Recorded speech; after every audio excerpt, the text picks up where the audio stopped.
What's up, everybody? You are back in here with the Pro Football Pod. You've got Holt, you've got Coach, you've got Austin. We're hanging out with you guys. Down below, hit that subscribe button. Do it for us, do it for you, your friends, your family. 500 subscriber, every 500 subscriber benchmark, we're giving away a free jersey to one of you lucky viewers. You know, Coach right there, he's got on a brand new jersey from the plug, so we can get you any kind of jersey you want out here. Do it for us.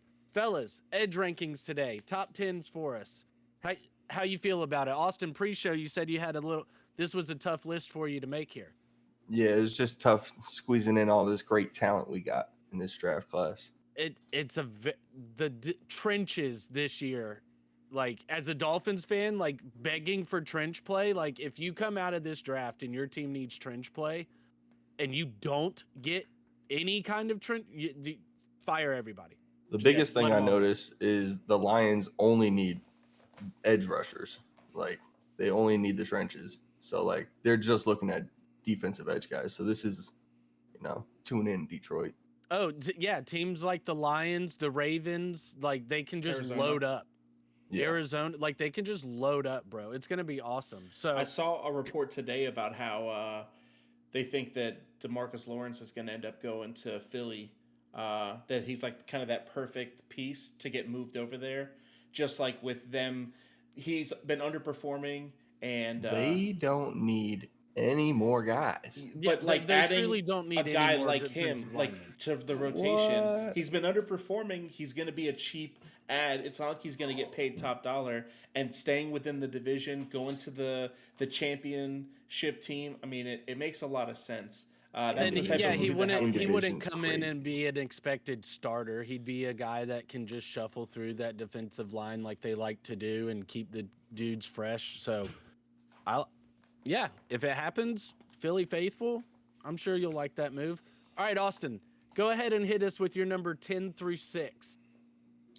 So 10 through 6, I got Josiah Stewart coming out of Michigan. Go Blue. Jack Sawyer out of Ohio. At 8, we have my man Jared Ivey. Ohio State. Yeah, the Ohio. And then Jared Ivey at 8 coming out of Ole Miss. Mikael Williams out of Georgia at 7. And then for 6 is Shamar Stewart, Texas A&M. Love me some Shamar Stewart. I got to find out why you hate Mikael Williams as much as you do. I knew you were going to come at me about Mikael. Yeah. I don't know why, there's just certain guys that you have way down on your board. And I'm just saying, show me on the doll where they touched you. I mean, I need to know. But anyways, so a player I want you to talk about a little bit here is Jaden Ivey. Give us a little insight on this guy. Jared Ivey, my bad. Jared Ivey, yeah. So pretty much the prototypical like body size you want for your edge rusher. What's it called? Coming out of Ole Miss. He was like the number 2 guy on his team, but really I think he's the number 1. He just has the best frame for any edge guy coming out of this class. Great speed for his size. I couldn't get enough of him. He had like 42 tackles, 7 sacks, 2 forced fumbles. The production wasn't off the charts, but it's just I just feel like the ceiling's so much higher than what we're seeing from him. What I like about him is with his size sitting at 6'6", 285, and you go and look at his snaps by alignment throughout his playing career. The guy played B gap over the tackle, outside the tackle, not too much in the A gap, which, at that weight is kind of expected, but all up and down the line, giving you production. His PFF grade this last season, if you go by that metric, was through the roof compared to his first 2 seasons. I mean, the dude's a baller. Straight up. So my 10 through 6, I've got Princely. I'm going to try my best here. Umanmielen. The number 1 Princely Umanmielen from Ole Miss. Your guys one step above. Donovan Ezeraku from Boston College, Jack Sawyer from The Ohio State University, Landon Jackson from Arkansas at number 7, and at number 6, I have Nick Scourton from Texas A&M. I want to talk about my guy, Jack Sawyer. And, you know, I've seen some comps for him, and I don't care to make the white boy comp, but it's because his game reminds me so much of Max Crosby. Like, his motor gives me Max Crosby vibes. His IQ gives me Max Crosby vibes. The dude is just a dog. He reads the run game just as well as he's able to make plays as a pass rusher. He has natural instincts just pretty much all over the field. My notes here I've got for him, he's got a cross chop that's just absolutely beautiful. Like, his handwork when it comes to pass rushing is incredible to me. He's got below average, like, get off. Like, so it does take him a minute to get to his top speed, but to me, I don't think that's going to hold him back too much. No, he doesn't have the elite bend that you're looking for, and every now and then he can be a little erratic with his change of direction in the pass rush. He's just constantly trying to make a play, which to me, that's what I want to see. Like, I want to see you out there trying to make a play, stay within the system, but I need you out there making plays. See ball, get ball. I want the ball. So I love Jack Sawyer. I love everything he brings to the game here. And I think whoever gets him, he's going to be a future LB1 for him.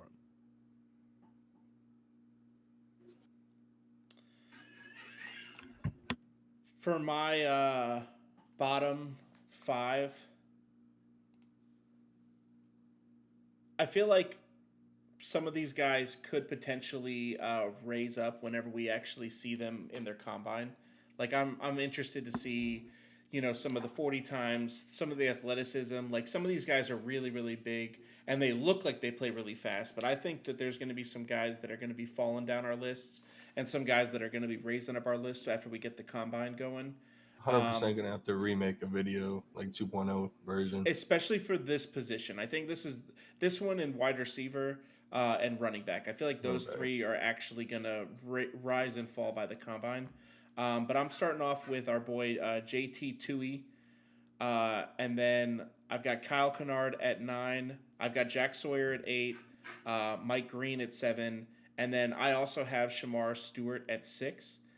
And with Shamar, he definitely has, like, the size that you're looking for. He's not, like, overly big or overly athletic. But he's absolutely the type of player that in the right system, in like a 4-3 type system, he's going to be able to find success. I like watching the way that he works through double teams, his tenacity, just kind of like his motor. I think that there's definitely some guys that are a lot more exciting. But I think that this is one of those positions, like, especially with this guy, where if he ends up showing up on Combine, then he could end up being, you know, much, much higher on the list than 6. I think he could be a top 5 guy. 100%. Shamar Stewart's one of my favorite guys in this list. Just an overall one of the best guys you could get, like one of the most solid guys you could get at an edge. He plays, like you said, with motor, like off the charts with the motor. I see him just running all over the place. He's built like a damn brick house. Like, you can't move the guy. His athleticism at his size, to me, is what, like, really puts him higher on my board. But I will agree, he does lean into that athleticism too much versus trying. He needs the development in refining his pass rush skill set. Yes. Like his handwork, his overall, you know, with that athleticism, let me see some Dwight Freeney spin moves out of you out here. Like that to me, the guy has the chance to end up becoming one of the best pass rushers in this class, but he does need a little refinement to him. But I like Shamar Stewart a lot. Mm-hmm. All right. Hey, we're blazing through this list. I love what we're doing here. Guys, subscribe down below. Do it for us. Do it for your friends. Do it for your family. You love your family, right? Yeah. Austin, hit us with your top 5. All right. At 5, I got James Pierce Jr. out of Tennessee, Nick Scorton out of Texas A&M, Donovan Eziraku out of BC, Boston College, Mike Green out of Marshall, and Abdul Carter, Penn State.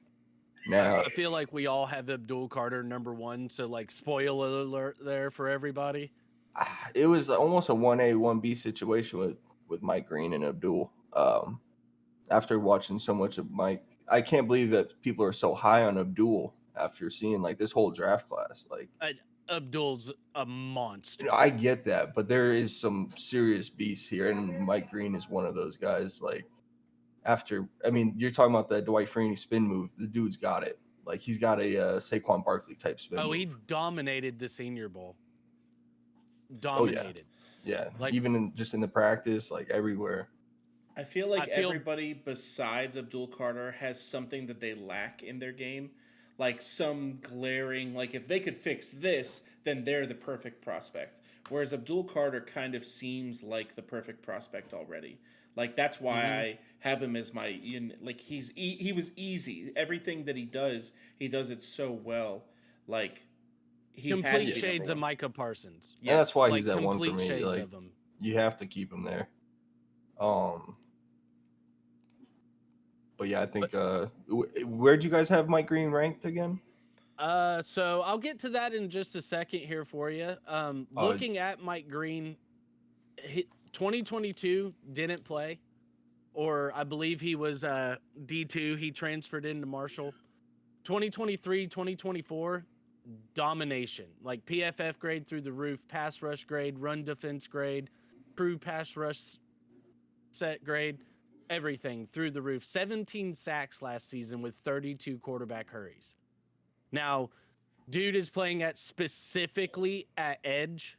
Like, that's where he lives. Like, pass rush. Get to the ball. I love everything that Mike Green brings to the table. 6'4", 248. So, you want to see him get up there maybe to about that 255 range. Put a little bit more bulk on him. But, I mean, dude's going to be a monster, and I wouldn't be shocked to see him go top 10 in this draft. I like that. So, my top 5 here. I've got James Pierce Jr. out of Tennessee at number 5. Shamar Stewart, Texas A&M. Talked about how much I loved him. Got him at number 4. Mike Green, just gave you the word on him at number 3 for you. Mykel Williams out of Georgia is my number 2 guy. And then Abdul Carter, Penn State, number 1. Mykel Williams. This dude, and this is one thing to where, to me, this is straight projection. Because he didn't necessarily play at edge as much as you would have wanted to see this past season. He played mostly at defensive end. But when he did play at edge, just no hands in the dirt, stand up and go, the dude's an absolute freak. He reminds me a lot of Jermaine Johnson out of Florida State, who the Jets drafted a couple years ago, as far as just his motor and overall athleticism. 6'5", 265, probably gonna run somewhere in the 4.6s in his 40. Like, we're just talking about an absolute beast here for you. He's got that rare ability with power at the point of attack, but also having the athleticism to pretty much do what he wants to. And like I said, with him playing a lot of defensive end, but also could the potential to be a premier pass rusher, he gives you that scheme versatility that you're looking for, to where I can throw out any defensive set and leave him on the field for you. He does have to get a little refinement in his overall just awareness on the field, just because I have it noted here, he's sometimes a little late off the snap, which is giving up his edge of his natural athleticism, allowing offensive tackles to get into his chest a little too quick. He needs more of a diverse pass rush arsenal, which, I mean, that's what we kind of talked about with, who'd we mention that with a minute ago? Anyways, go back and check that.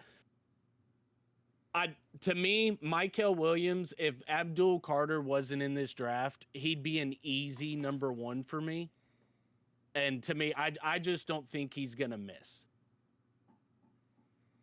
I mean, from a Georgia perspective, like, he's already been playing in a pro-ready system with a bunch of talent around him. So he's already giving you like you know exactly what you're going to get from him stepping out of like into the pros. I think that he definitely is going to benefit from having another pass rusher on the other side of him. Like I think a Lions would be an ideal type of situation where they already have someone, and then You he get gets him on the other side of Aiden Hutchinson, you're cooking with grease. yeah. You're gonna start a fire in the kitchen right there. And that's the those type of guys. Like there's so many edge rushers in this draft that we just listed. They would fit a team like Detroit seamlessly. Because like you said, if they can come in and just be the number 2 guy, like you're working there. The Cowboys. I think the Cowboys could use any one of these guys. Give Micah Parsons some. Oh yeah, help. we're looking for one. Yeah. I like how young he is. That's what stands out for me, and just his build in general. He has one of the best builds. He just plays a little stiff for me, for my liking. That's why he's lower on my ranking. I'd like him to like loosen up and get some more mobility with him. And you pointed to the youth there. Like he'll only be, I think, like 21 years old when he gets drafted. Yep. So the first 4 or 5 years you have him with his contract, he's just entering his prime at that time. So like, these are the type of dudes you have to get into your building. Especially coming out of Georgia. I mean, you can't go wrong with that. Finish us off with your top 5, buddy. So I've got Landon Jackson at 5. I've got Michael Williams at 4. I've got Nick Scourton at 3, James Pierce Jr. at 2, and Abdul Carter at 1. Scourton and James Pierce Jr. Nick Scourton looks like he's so freaking big. For being as athletic as he looks, like I'm more interested in his debut at the combine than anybody else's. Because if he can really come off the stat sheet in the long jump, the different like combine drills that he's going to be running, I think that he's going to potentially help his stock rise more than anybody else in the combine. Because with how freaking much of a mountain this man is, if he can prove that he can move, then he's going to be a lock. James Pierce Jr. He's already proven it. We need to put that on a T-shirt.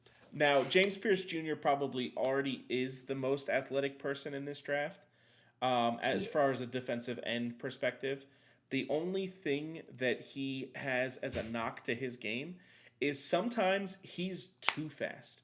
Sometimes he's running so quickly to the quarterback that he whiffs and he misses. Or he just takes a bad angle and he's not capable of making the play in time. So if he can slow the game down a little bit and really get to that point where things are slowing down, he's also not great in the run game. But at his size, it's not really what you're paying him for. You're paying him to get after it. And I think the only person that can get after it better than him is Abdul Carter. Like we said a few minutes ago, Abdul Carter he checks every box. Across the board, he does everything that you need him to do. He's very smart, but this guy, I think, has the most potential in the entire draft from a pass rusher perspective. I think if he can gain the skill sets necessary, he's going to be the best pass rusher in this draft. I love James Pierce Jr. Like you pointed to his athleticism, and he is, like you said, a little bit of a liability in the run game at his size of 6'5", 245. You look at him, dude's cut, but he's not as built as you would expect to see out of an edge pass rusher. So I do agree he needs to add more to his frame. And because of that, and you mentioned it as well too, sometimes he's too fast. Well, he's getting upfield sometimes in so much of a hurry that mobile quarterbacks have an open lane to get to the outside because he needs to do a little bit more better job of staying at home and keeping set there on the edge. But I mean, going at this time last year, it was being talked about that James Pierce Jr. was a potential top 5 overall pick, if not the first overall pick in this draft. Just because the quarterback position was projected kind of like how it is, not really any elite guys. So, like, I love everything James Pierce Jr. brings to the table. I mean, also, living in Tennessee, you hear and see a lot of James Pierce Jr. Like, the dude's a beast and he's an animal. And like you said, if he comes out of this draft class being the best pure pass rusher, it wouldn't shock me. So I noticed you guys, did you not have Josiah Stewart ranked out of Michigan? No. So if you like Shamar Stewart, then you're gonna like Josiah Stewart. That's the same body, same build, same type of player, just coming out of Michigan pretty much. And you know what you're getting with the Michigan player. So yeah, that's we why I only like did our him so top much. 10. I had Josiah at number 13. Yeah. I I had had behind JT Tui and Kyle Kennard, and then I had Josiah Stewart. The other guy I want to highlight, I don't think you guys had, was Donovan Eziraku out of Boston I had College. him. He was my number Okay. 9. Yeah, gotcha. Just an absolute monster. He's A up there with name Mike like Green for me. Eziraku, you've got to be elite. Yeah. And he is. He's an absolute animal.